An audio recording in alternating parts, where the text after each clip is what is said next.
Hello, আসসালামু আলাইকুম। বাংলাদেশ বিষয়াবলী নিয়ে গুরুত্বপূর্ণ ২০টি কোশ্চেন আপনাদের সাথে শেয়ার করতে চাচ্ছি। আরবগণ সিন্ধু আক্রমণ করে কত সালে?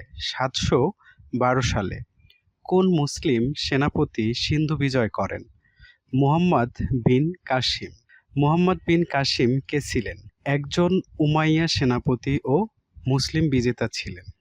মুসলিমদের জন্য ভারত বিজয়ের প্রথম পথ প্রশস্ত হয় কার বিজয়ের ফলে?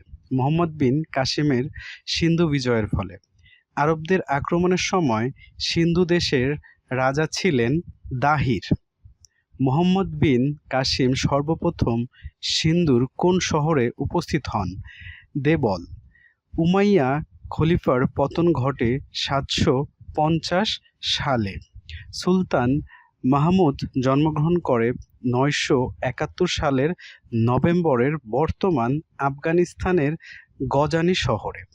সুলতান মাহমুদের সাম্রাজ্য ছিল বর্তমান আফগানিস্তান, পূর্ব ইরান ও পাকিস্তানের অধিকাংশ এলাকা জুড়ে। গজনির রাজবংশের প্রতিষ্ঠা করেন সুলতান মাহমুদ ৯৯৭ সালে। গজনিকে এক বৃহৎ সাম্রাজ্যের সমৃদ্ধশালী রাজধানীতে পরিণত করেন সুলতান মাহমুদ। গজনির সুলতান মাহমুদ কতবার ভারতবর্ষ আক্রমণ করে? ১৭ বার। সুলতান মাহমুদ কখন সোমনাথ মন্দির আক্রমণ ও ধ্বংস করেন? ১০২৬ সালে। তরাইনের দ্বিতীয় যুদ্ধে কে পরাজিত হন? পৃথ্বীরাজ। ভারতকে সর্বপ্রথম তুর্কি সাম্রাজ্য বিস্তার করেন মুহাম্মদ ঘুরি।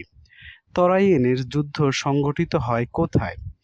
বর্তমান হরিয়ানার ধনেশ্বরের নিকটে তরাইন নামক শহরের নিকট।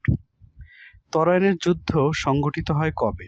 প্রথম যুদ্ধ হয় ১১৯১ সালে ও দ্বিতীয় যুদ্ধ সংঘটিত হয় ১১৯৯ সালে।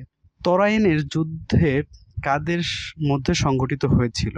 মুহাম্মদ ঘুরির নেতৃত্বাধীন মুসলিম বাহিনী ও পৃথ্বীরাজ চৌহানের নেতৃত্বে চৌহান রাজপুতের বাহিনীদের মধ্যে সংঘটিত হয়েছিল।